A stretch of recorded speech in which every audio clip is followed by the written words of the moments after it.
Hello, welcome to Clydesdale Homestead. Luke and I are outside on this beautiful day. It is technically spring, but it is cold and windy today. It's just a few degrees above freezing. But we've been out, took a walk to the mailbox, which is kind of a trek. Came back and we've been watching the weather. Tonight, if you live in North America, you're supposed to be able to see an aurora borealis, which I'm super excited about. I've never seen one before. And it's great timing, but the only problem we have might be this. See those beautiful clouds? We'll see. We'll see what it looks like as far as cloud cover tonight when we decide to make the trek out to a good viewing area or not. Right now this is south facing, so this isn't the direction we need to be looking anyway. But we'll see how it looks later tonight, and hopefully we can see the northern lights. So today I wanted to take a tour of my yard and my garden and see who the survivors are, who has survived the winter.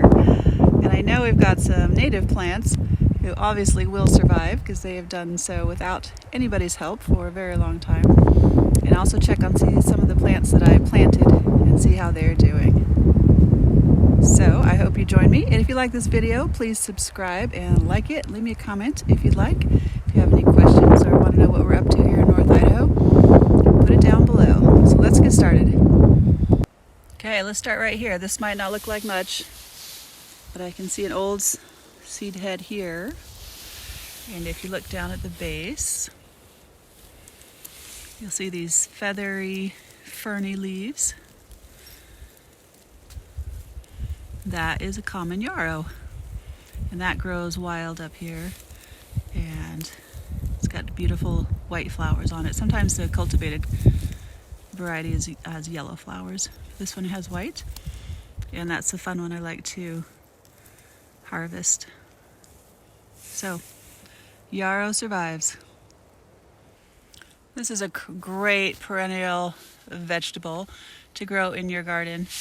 Once it is established, it's very hard to kill. It will last forever, many, many years. This is rhubarb. This is what rhubarb looks like in very early spring. You can see the little red stems coming up and the leaves that are very wrinkly. So rhubarb can last generations and spread. So it's a good one. This was planted by a previous owner. I was really excited when we found it in our first spring here. We love to harvest the stems and make all sorts of treats. And then about June or so, I stopped harvesting it. And by the end of the summer, something comes and eats it all to the ground, deer or something. By the way, we saw 4 elk walking through this area this morning. We also have moose, of course, in the area. So rhubarb is a great one for perennial edibles. Okay, this looks like a bunch of nothing right now, but if you look closely, you will see, first of all, this is asparagus. That was planted by a previous owner, and there's more here, and there's more behind me, but it wasn't doing very well, as in only 1 or 2 spears per area. So I weeded this area, put compost on it. Hopefully this year we'll come up with some more asparagus spears. But also, among it, I planted garlic. That's just grass. But the garlic is coming up, so that's exciting. Although I've since learned I probably shouldn't interplant the garlic and the asparagus. So when I harvest this garlic in the summer and replant again in the fall, probably October, I won't put it here. I'll put it somewhere else in the yard. There's some more little garlics. So that's exciting. Garlics are a great plant to survive the winters. Okay, I'm pretty sure that this is the horseradish. Pretty sure. I smell the leaves. Maybe. I think it is. I hope it is. It's in the place where I remember the horseradish being. Again, this was planted by previous owners, and it wasn't very strong, it seemed like. It seemed like by now it should have been spreading all over the place. So I need to make sure to keep it weeded and maybe give it some extra water so it can start to take over like it's supposed to. So horseradish. This just looks like spring. It makes me happy. This is chickweed. It's a weed, it's a native plant. It grows all by itself and it's fun to have. It is useful and I'm glad that it's here. This is where I planted my hostas last year. May not have been the best place. They'll probably be fine. It's just going to take longer for them to sprout. The snow in this area slides off our roof and it gets very thick. Are you eating it? You're eating it. That'll help. That'll help get rid of the snow. So maybe you can see my hostas. I saw some delicious recipes with hosta shoots and I thought, I can't do that to my hostas yet. I need to wait till they get very established before I start eating them. This is a black elder that we planted and I'm not sure about it. These little branches are dead, but it may still be alive. It's a little early still. Oh, look at that. Right there. Do you see that little sprout right there? That is live. Okay, elder is on the survivor list. Excellent. These are wild roses that grow in our yard, so of course they'll come back every year. Some beautiful rose hips that are fun to harvest if you have time to do that sort of thing. One of these days I will. I was just walking and noticed this little plant. I don't know what it is, but it was just so cute. Wanted to take some video of it. If anybody knows what that is, let me know. It might be strawberry, wild strawberry. Chickens are happy. They're doing well and they are loving this weather. Hello. Hey chicks, how's it going? They're suspicious. They think I'm up to something. This is an area where we have lemon balm and it always comes back and it is quite prolific.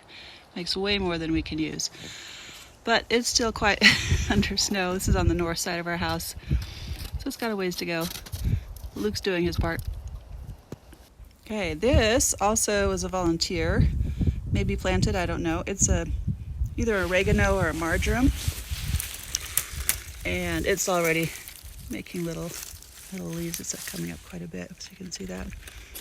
So I'd like to move it. Maybe I'll just dig up some of the roots and move it somewhere else, because I'd like to just mow this area and keep it trimmed nicely since it's up against the house. But it is a survivor for sure. It smells good too. Okay, this is a little herb garden. The sage is alive. It did fine. So these had no protection whatsoever during the winter. That's mint. You cannot kill mint. It's actually in a pot here, so it doesn't spread too aggressively in the bed. But yeah, that sage did pretty well. This is another oregano, like a variegated oregano. Came back. And then these onions, kind of crazy. They are still growing.